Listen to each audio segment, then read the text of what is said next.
മക്കളെ welcome back. Sir മക്കളെ വളരെ ഇമ്പോർട്ടന്റ് ടോപ്പിക്കാണ് ഫേസസ് ഇൻ പ്രോഗ്രാമിംഗ്. എന്താണ് ഫേസ് ഇൻ പ്രോഗ്രാമിംഗ് എന്ന് പറഞ്ഞാൽ നമുക്കാണെങ്കിൽ ഈ ഒരു പ്രോഗ്രാമിന് കുറെ ഫേസ് ഉണ്ട്. ഏതൊക്കെയാണ് ഫേസ് പ്രോഗ്രാം എന്ന് പറഞ്ഞാൽ first one is problem identification. എന്താ ആദ്യമായിട്ട് എല്ലാവരും ഈ ലിസ്റ്റ് ഓർഡർ പഠിച്ചു കേട്ടോ. കാരണം 1, 2, 3 ഓർഡർ കൊടുത്തേക്കൊണ്ട് ആ ഓർഡർ തന്നെ എല്ലാവരും പഠിച്ചു വെച്ചേ കേട്ടോ. ഒരിക്കലും ഓർഡർ തെറ്റിച്ചു കൊടുക്കില്ല കേട്ടോ. അപ്പൊ problem identification. Second one is preparing algorithms and flow charts, coding the program using programming language, translation, debugging, execution and testing. Last one is documentation. മക്കളെ ഈ ഒരു ഓർഡർ തന്നെ നിങ്ങൾ എല്ലാവരും പഠിച്ചു വെക്കണം. കാരണം ഒരിക്കലും ഓർഡർ തെറ്റിക്കല്ല. എന്താ ഫസ്റ്റ് വൺ ആദ്യം ഈ ലിസ്റ്റ് പഠിക്കല്ല കേട്ടോ. ആദ്യമായിട്ട് ഫേസിംഗ് പ്രോഗ്രാം ലിസ്റ്റ് പഠിക്കുക. Okay, problem identification, preparing algorithms and flowcharts, coding the program using programming language, translation, debugging, execution testing and documentation. നമുക്ക് ഓരോന്നും എന്താ നോക്കാം. First one is problem identification. എന്താണ് മക്കളെ പ്രോബ്ലം ഐഡന്റിഫിക്കേഷൻ എന്ന് പറഞ്ഞാൽ ഡ്യൂറിങ് ദിസ് ഫേസ്, ഈ ഫേസിലാണെങ്കിൽ നമുക്ക് പ്രോസസ് ചെയ്യേണ്ട ഡേറ്റയെ തിരിച്ചറിയാം. എന്താടാ പ്രോസസ് ചെയ്യേണ്ട ഡേറ്റയെ തിരിച്ചറിയാം. ഓക്കെ, ദെൻ പിന്നെ അതിന്റെ ആ ഡേറ്റയുടെ ടൈപ്പ്. ഓക്കെ, ആ ഡേറ്റയുടെ ടൈപ്പ്. ഓക്കെ, ആ ഡേറ്റയുടെ ടൈപ്പ്. പിന്നെ അതിന്റെ ക്വാണ്ടിറ്റി, പിന്നെ ഫോർമുല, പിന്നെ അതിനകത്ത് ഉപയോഗിക്കുന്ന ആക്ടിവിറ്റീസ്, ദെൻ അതിന്റെ ഔട്ട്പുട്ട്.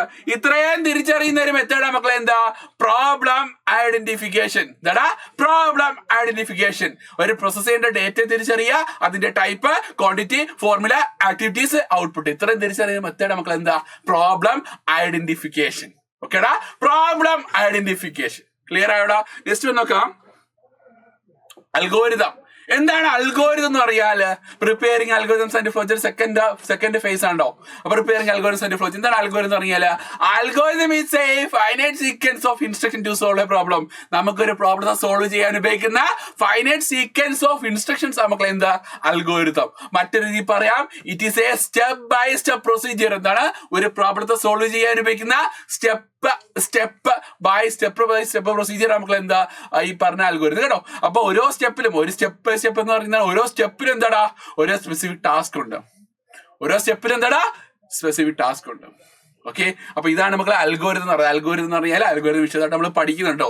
അപ്പൊ അത് ഞാൻ ഇപ്പം പറഞ്ഞാൽ ജസ്റ്റ് എല്ലാത്തിനും ബ്രീഫ് മാത്രമേ പറയുന്നുള്ളൂ. അപ്പൊ ഇതാണ് നമ്മളെ അൽഗോരിതം എന്ന് പറഞ്ഞാല്. നെക്സ്റ്റ് നോക്കാടാ, എന്താണ് ഫ്ലോ ചാർട്ട് എന്ന് പറഞ്ഞാല്? അൽഗോരിതംസ് ആയിട്ട് ഫ്ലോ ചാർട്ട് എന്നല്ലേ. എന്താണ് ഫ്ലോ ചാർട്ട് എന്ന് പറഞ്ഞാല് ഈ അൽഗോരിതത്തിന്റെ ഒരു പിക്ചോറിയൽ റെപ്രസെന്റേഷൻ നമുക്ക് എന്താ ഫ്ലോ ചാർട്ട്. ആ ഒരു അൽഗോരിതത്തിന്റെ പിക്ചോറിയൽ റെപ്രസെന്റേഷൻ ആയിരിക്കും നമുക്ക് എന്താ ഫ്ലോ ചാർട്ട് എന്ന് പറയുന്നത് അല്ലെ, ഫ്ലോ ചാർട്ട്. ഓക്കെ, നെക്സ്റ്റ് ഒന്ന് നോക്കാം, coding the program using program. നമുക്ക് എവിടെ നോക്കാം, എന്താണ് കോഡിംഗ് എന്ന് പറഞ്ഞാൽ നമുക്കൊരു സീക്വൻസ് ഓഫ് ഇൻസ്ട്രക്ഷൻ അല്ലെങ്കിൽ പ്രോഗ്രാം ഇൻസ്ട്രക്ഷൻസ് ഒക്കെ ആണെങ്കിൽ നമുക്ക് ഒരു പ്രോബ്ലത്തെ സോൾവ് ചെയ്യാൻ ഉപയോഗിക്കുന്ന ആ ഇൻസ്ട്രക്ഷൻസിനെ വിളിക്കുന്ന പേര് നമുക്ക് എന്ത് കോഡിംഗ്. ഓക്കെ, അത്തരത്തിൽ ഒരു പ്രോഗ്രാം ആണെങ്കിൽ ഹൈ ലെവൽ ലാംഗ്വേജ് റിട്ടേൺ ചെയ്യാൻ വിളിക്കുന്ന പേരെന്തോടാ സോഴ്സ് കോഡ്. ഓക്കെ, ഒരു പ്രോഗ്രാം ആണെങ്കിൽ ഹൈ ലെവൽ ലാംഗ്വേജ് റിട്ടേൺ ചെയ്യാൻ വിളിക്കുന്ന പേരെന്തോടാ സോഴ്സ് കോഡ് അല്ലെ. സോഴ്സ് കോഡ് ഇവിടെ നോക്കാം. എക്സാമ്പിൾ സോഴ്സ് കോഡിന്റെ എക്സാമ്പിൾസ് നോക്കാം.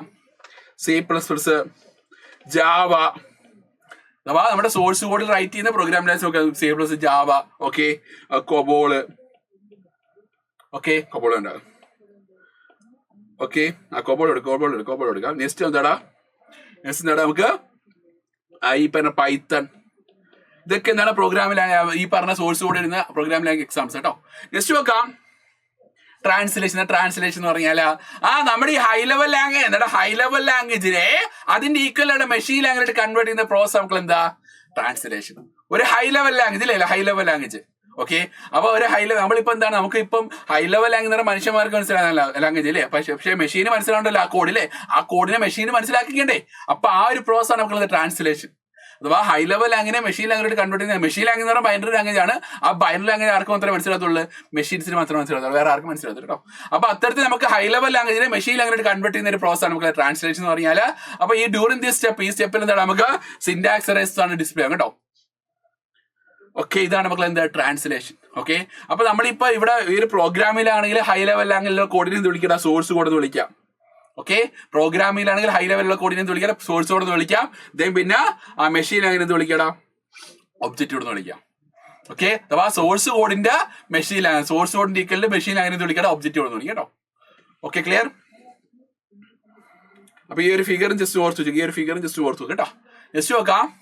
ഡീബഗിങ് എന്താണ്? ബഗ് എന്ന് പറഞ്ഞാൽ ഒരു പ്രോഗ്രാമിനുള്ളിൽ ഉണ്ടാവുന്ന എറേഴ്സിന് വിളിക്കുന്ന പേരെന്ത്? ബഗ്. ഒരു പ്രോഗ്രാമിനുള്ളിൽ ഉണ്ടാകുന്ന ഒരു എറേഴ്സിന് വിളിക്കുന്ന പേരാണ് ബഗ്. അപ്പൊ അത്തരത്തിൽ ആ ബഗിനെ കണ്ടെത്തി തിരുത്തുന്ന പ്രോസസ് ആണ് നമുക്ക് ഡീബഗിങ്, അഥവാ process of detecting and correcting and error is called debugging. അപ്പൊ ഒരു എററിനെ കണ്ടെത്തി തിരുത്തുന്ന പ്രോസസ് ആണ് നമുക്ക് എന്താ? ഡീബഗിങ്. അപ്പൊ ഒരു പ്രോഗ്രാമിംഗിലാണെങ്കിൽ 2 ടൈപ്സ് ഉള്ള എറേഴ്സ് ഉണ്ടായിരിക്കണം. ഫസ്റ്റ് വൺ സിന്റാക്സ് എറർ എന്നാണ്, syntax error. Second one is logical error. Okay, എന്താണ് മക്കളെ സിന്റാക്സ് എറർ എന്ന് പറഞ്ഞാൽ? നമ്മുടെ പ്രോഗ്രാമിംഗ് ലാംഗ്വേജില് നമ്മുടെ പ്രോഗ്രാമിൽ ഒരുപാട് റൂൾസ് ഉണ്ടല്ലേ. ഫോർ എക്സാമ്പിൾ നോക്കാം. Int A comma B comma C. അത് കഴിഞ്ഞിട്ട് ഈ ഒരു വേരിയബിൾസ് എല്ലാം നമ്മൾ കൊടുത്തതിന് ശേഷം സെമിക്കോളൻ കൊടുത്തിരിക്കണം.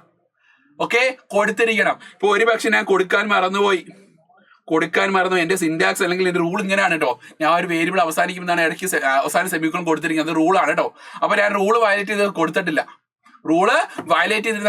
അല്ലെങ്കിൽ ഒബേ ചെയ്യാൻ കൊടുത്തില്ല, അനുസരിക്കാൻ കൊടുത്തില്ല. അപ്പൊ എന്ത് വന്ന എറർ വന്നടാ? Syntax error. അതാണ് സിന്റാക്സ് എറർ കേട്ടോ. സിന്റാക്സ് എറർ വന്നു. Okay, next one is logical error.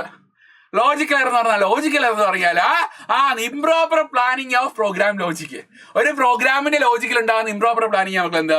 Logical error. For example എടുക്കാം. നിങ്ങളിപ്പോ സം ഓഫ് ടു നമ്പേഴ്സ് അല്ലേ, സം ഓഫ് ടു നമ്പേഴ്സ് എന്ന് പറയുമ്പോൾ ഇപ്പൊ സം ഓഫ് ടു നമ്പേഴ്സിന്റെ ഒരു പ്രോഗ്രാം, ആ പ്രോഗ്രാമിലാണെങ്കിൽ നിന്റെ ഔട്ട്പുട്ട് ഇവിടെ വെക്കാം. ഞാനിപ്പോ 5-3 കൊടുക്കണം, ഔട്ട്പുട്ട് വന്നിട്ട് 5-3 കൊടുക്കുകയാണ്. എന്റെ ഔട്ട്പുട്ട് എന്ത് കിട്ടിയടാ? എനിക്ക് 2 കിട്ടി. കാരണം എന്താടാ? കാരണം നമ്മൾ മാത്രമേ തെറ്റ് ചെയ്തുള്ളൂ. കാരണം എന്താ? ഒരിക്കലും കമ്പ്യൂട്ടർ തെറ്റും ചെയ്തില്ല. കാരണം നമ്മൾ കൊടുത്ത ഇക്വേഷൻ എന്താടാ? Sum is equal to A minus B. കാര്യം എന്താ? നമ്മൾ ഇക്വേഷൻ തെറ്റിച്ചു. എന്റെ അവിടെ A+B എന്ന സ്ഥലത്താണ് A-B എഴുതി. അപ്പൊ എന്താണ്? എന്റെ ഇക്വേഷൻ ഫുൾ തെറ്റിപ്പോയി. നമ്മൾ കമ്പ്യൂട്ടർ തെറ്റിദ്ധരിപ്പിച്ചില്ലേ, നമ്മൾ പറ്റിച്ചാളഞ്ഞില്ലേ. നമ്മൾ എന്താ? കാരണം കമ്പ്യൂട്ടറിന് തോന്നായിട്ടൊരു കാര്യങ്ങൾ അറിയത്തില്ല. നമ്മൾ എന്ത് പറയുന്നു എടുക്കുന്നോ അത് കാര്യങ്ങളായിരിക്കും അവിടുത്തെ വേദാക്കി അല്ലയോ. കാരണം നമ്മൾ എന്ത് പറയുന്നോ അതായിരിക്കും അവിടുത്തെ വേദാക്കി എന്ന് പറയില്ലേ. കാരണം ഒരിക്കലും അവർ തെറ്റ് ചെയ്തില്ല, കാരണം കമ്പ്യൂട്ടർ തെറ്റ് ചെയ്തില്ല. നമ്മളാണെങ്കിൽ ഇക്വേഷൻ തെറ്റിച്ചു കൊടുത്തു, നമ്മുടെ അവിടെ ആണെങ്കിൽ ലോജിക്ക് തെറ്റിച്ചു. ലോജിക്ക് തെറ്റിച്ച മക്കളെ, ആ ലോജിക്ക് തെറ്റിച്ചുണ്ടെന്ന് എറർ മക്കളെ ലോജിക്കൽ എറർ. ഇപ്പൊ ഇങ്ങനെ തന്നെ ക്വസ്റ്റ്യൻ കേട്ടോ, ഇങ്ങനെ തന്നെ ക്വസ്റ്റ്യൻ ചോദിക്കും. ഓക്കെ, അപ്പൊ ഇതാണ് logical error. It is due to improper planning of program logic. ഒരു പ്രോഗ്രാമിന്റെ ലോജിക്കൽ ഉണ്ടാവുന്ന ഇംപ്രോപ്പർ പ്ലാനിങ് ആണ് നമുക്ക് എന്ത്? Logical error. ക്ലിയർ ആടാ? നെക്സ്റ്റ് നോക്കാം. Execution testing. എന്താണ് എക്സിക്യൂഷൻ ടെസ്റ്റിംഗ് എന്ന് പറഞ്ഞാൽ? നമുക്കിപ്പോ ഒരു പ്രോഗ്രാമിനെ കമ്പൈൽ ചെയ്തു അല്ലെ. കമ്പൈൽ എന്ന് പറഞ്ഞാൽ ഹൈ ലെവൽ അങ്ങനെ മെഷീനായിട്ട് കൺവേർട്ട് ചെയ്തു. അപ്പൊ എറേഴ്സ് ഉണ്ടെങ്കിൽ എറേഴ്സ് ഡിസ്പ്ലേ ആക്കി അതെല്ലാം തിരുത്തിയിട്ടാണെങ്കിൽ വെച്ചേക്കുവാണ്. എന്നിട്ട് അതിനെന്ത് ചെയ്യടാ? എക്സിക്യൂട്ട് അല്ലെങ്കിൽ റൺ ആക്കുക. ആ പ്രോസസ് എക്സിക്യൂഷൻ ആണല്ലേ. അപ്പൊ എന്നിട്ട് ടെസ്റ്റിംഗ് എന്താടാ? ആ എക്സിക്യൂട്ട് ചെയ്ത പ്രോഗ്രാമിനുള്ള നമ്മുടെ ഈ പറഞ്ഞ പ്രോഗ്രാമിന്റെ കോഡ് കറക്റ്റ് റിസൾട്ട് കറക്റ്റ് ആണോ അല്ലെങ്കിൽ ചെക്ക് ചെയ്യുന്ന ഒരു പ്രോസസ് എന്താ? ടെസ്റ്റ് ചെയ്യും. നമ്മുടെ റിസൾട്ട് കറക്റ്റ് ആണോ അല്ലെങ്കിൽ ചെക്ക് ചെയ്യുന്ന ഒരു പ്രോസസ് നമുക്ക് എന്താ? ടെസ്റ്റ് ചെയ്യുന്നു അല്ലേ. നെക്സ്റ്റ് നോക്കാം. ഡോക്യുമെന്റേഷൻ എന്ന് പറഞ്ഞാൽ ഡോക്യുമെന്റേഷൻ മെയിലി പറഞ്ഞു കഴിഞ്ഞാൽ നമ്മുടെ ഒരു പ്രോബ്ലം സ്റ്റഡി ഫേസ് മുതൽ ഇംപ്ലിമെന്റേഷൻ വരെയുള്ള എന്താണ് ഇംപ്ലിമെന്റേഷൻ വരെയുള്ള ഒരു ഓൺഗോയിങ് പ്രോസസ് ആണ് നമ്മളെ ഡോക്യുമെന്റേഷൻ. ഓക്കെ, ഡോക്യുമെന്റേഷൻ 2 ടൈപ്സ് ആയിട്ട്. First one is internal documentation, second one is external documentation. ഇതാണ് ഇന്റേണൽ ഡോക്യുമെന്റേഷൻ ഉണ്ട്, എക്സ്റ്റേണൽ ഡോക്യുമെന്റേഷൻ ഉണ്ട്. ഓക്കെ, എന്താണ് മക്കളെ ഇന്റേണൽ ഡോക്യുമെന്റേഷൻ എന്ന് പറഞ്ഞാൽ? നമ്മുടെ സോഴ്സ് കോഡിനുള്ളിൽ കൊടുക്കുന്ന കമന്റ്സിനെ വിളിക്കുന്ന പേരെന്ത്? Internal documentation. ഫോർ എക്സാമ്പിൾ നോക്കാം. ഒരു equation sum is equal to A+B. അപ്പൊ ഇത് നമുക്കൊരു ഇക്വേഷൻ അറിയാം, പക്ഷെ വലിയ ഇക്വേഷൻ ഒക്കെ നമുക്ക് അറിയാൻ പറ്റത്തില്ലേ. അപ്പൊ ഈ some is equal to A+B എന്ന് പറഞ്ഞാൽ നമ്മുടെ പ്രോഗ്രാമിൽ കൊടുക്കുവാണ് അല്ലെ. അപ്പൊ അത്തരത്തിൽ നമ്മൾ എന്ത് ചെയ്യടാ? ആ ഒരു പ്രോഗ്രാമിൽ തന്നെയാണെങ്കിൽ നമ്മൾ എന്താണ് സൈഡിൽ ഒരു കമന്റ് ലൈൻ ഇടും. എന്നിട്ട് പറയും ദിസ് ഈസ് സം ഇക്വേഷൻ. അപ്പൊ ഇത്തരത്തിൽ നമ്മുടെ ആ ഒരു പ്രോഗ്രാമിനുള്ളിൽ തന്നെ എന്താണ് നമ്മൾ ഈ പറഞ്ഞ ഒരു കമന്റ് കൊടുക്കും. അപ്പൊ ആ ഒരു കമന്റ് വിളിക്കുന്ന പേരാണ് ഇന്റേണൽ ഡോക്യുമെന്റേഷൻ. ഒരു പ്രോഗ്രാം ഒരു സോഴ്സ് കോഡിനുള്ളിൽ കൊടുക്കുന്ന ഒരു കമന്റ് ആണ് മക്കൾ എന്താ? Internal documentation. അപ്പൊ ഈ ഒരു കോഡ് ഈ കമന്റ് എന്താണ്? ഒരിക്കലും എന്താണ് വർക്ക് ചെയ്തില്ല, അവിടെ എറർ വരുത്തില്ല കേട്ടോ. അപ്പൊ ഈ ജസ്റ്റ് കമന്റ് അവിടെ കമന്റ് ആയിട്ട് കൊടുത്തിരിക്കും കേട്ടോ. നമ്മൾ ബുക്കിലൊക്കെ റൈറ്റ് ചെയ്ത് നമ്മൾ ബുക്കിലൊക്കെ ഇങ്ങനെ ഒരു കാര്യം ഉണ്ടെങ്കിൽ റൈറ്റ് ചെയ്ത് നോക്കില്ല, അതേപോലെ റൈറ്റ് തന്നെ കമന്റ് കേട്ടോ. അപ്പൊ ഇത് 2 തരത്തിലുള്ള കമന്റ്സ് ആണ്. എന്താണ്? സിംഗിൾ ലൈൻ കമന്റ് ഉണ്ട്, മൾട്ടി ലൈൻ കമന്റ് ഉണ്ട് കേട്ടോ. നെക്സ്റ്റ് നോക്കാം. എക്സ്റ്റേണൽ ഡോക്യുമെന്റേഷൻ എന്ന് പറയുന്നത് നമുക്ക് എന്താ? വലിയ സോഫ്റ്റ്വെയർസ് ഒക്കെ ഡെവലപ്പ് അല്ലെങ്കിൽ ആപ്ലിക്കേഷൻസ് ഒക്കെ ഡെവലപ്പ് ആകുമ്പോൾ നിങ്ങൾക്ക് ആ ഒരു മാനുവൽ കൊടുക്കും, ഒരു യൂസർ മാനുവൽ കൊടുക്കും അല്ലെ. ആ യൂസർ മാനുവൽ വിളിക്കുന്ന പേര് നമുക്ക് എന്ത്? External document. ഫോർ എക്സാമ്പിൾ ഇവിടെ പറയാം, നിങ്ങൾ TV ഒക്കെ മേടിക്കുമ്പോൾ നിങ്ങൾക്ക് ഒരു ഒരു ബുക്ക് കിട്ടില്ലേ, നിങ്ങളുടെ കുറെ യൂസർ ഗൈഡും ഇങ്ങനെയൊക്കെ എന്താണ് നമുക്ക് ചാനൽ പോകും തരുമ്പോൾ ഇങ്ങനെയൊക്കെ എന്താണ് വോളിയം കുറയുന്നുള്ള ഇൻസ്ട്രക്ഷൻസ് ഉള്ള ഒരു ബുക്ക് ഉണ്ടല്ലോടാ.